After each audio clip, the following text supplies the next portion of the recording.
Hi, I chose The Lone Ranger and Tonto Fistfight in Heaven by Sherman Alexie, and my summary of this story is that it takes place in Spokane, Washington on an Indian reservation set in place from the late 19th to early 20th century. The main character is a man named Victor.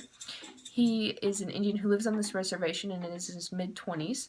The story is about him and his tribal members and their background, specifically his background and how it helped him become a person, such as when his father abandoned him with his ex-wife, Victor's mother, and how him and his whole tribe deal with addiction. Some character analysis that I chose would be Victor, who is the protagonist, who has to fight alcoholism and learn to accept his past. Victor's father, an alcoholic who inevitably decides to leave his son with his ex-wife, as I previously mentioned, and decides to travel the country on his motorcycle. Role modeling 101. Finally, I chose Thomas, who is a non-violent, kind-hearted storyteller who will talk to anyone who will listen, but otherwise keeps to himself. And his full name is actually Thomas Builds a Fire. The symbol I chose for this book would be drums, and this is because the main character carries around a drum with him throughout the entire story, and it is mentioned more than once.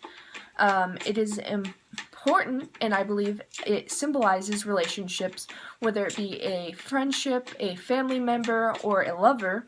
It's very important for relationships. My figurative language that I chose would be, first off, she smiled for the first time in 400 or 500 years and got to her feet. Page 55. This is a hyperbole. This quote's purpose is to show the reader how little happiness they have, but when a person does experience happiness, it is very important to cherish that moment. The next piece I chose would be, he could barely breathe, and the courtroom grew distant and vague. Page 99. This is personification, and this quote specifically has to do with Thomas and his court case, and he is trying to convey his side of the story, but is having difficulty. And I believe the purpose of this quote is to prove that everyone has a voice and deserves to be heard. My final piece of figurative language was, during the day, our sun holds us tight up against the ground.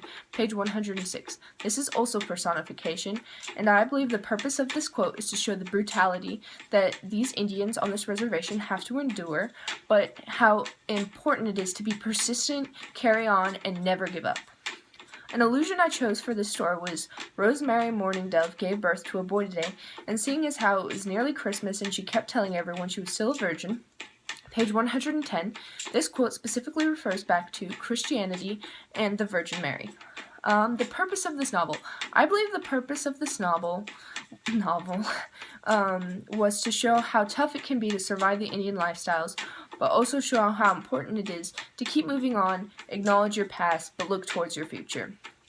Themes I noticed would be, first off, resilience. Victor had to be resilient when trying to motivate himself and accomplish his goals.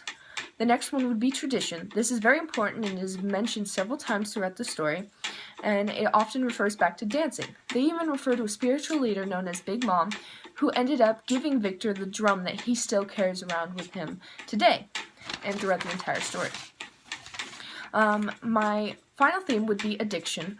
Whether it be drugs or alcoholism, many of the Indians throughout the story have devoted their lives to these unhealthy coping methods. Emotions I felt throughout the story would be anger for times when characters in the story didn't bother bettering themselves even though they were capable, or sorrow when abandonment came into play, such as when Victor's father left him, or suspense when my favorite character Thomas decided to tell another story. Personally, I would not recommend this book to a friend because it primarily deals with Indian turmoils, primarily dealing with their reservation life.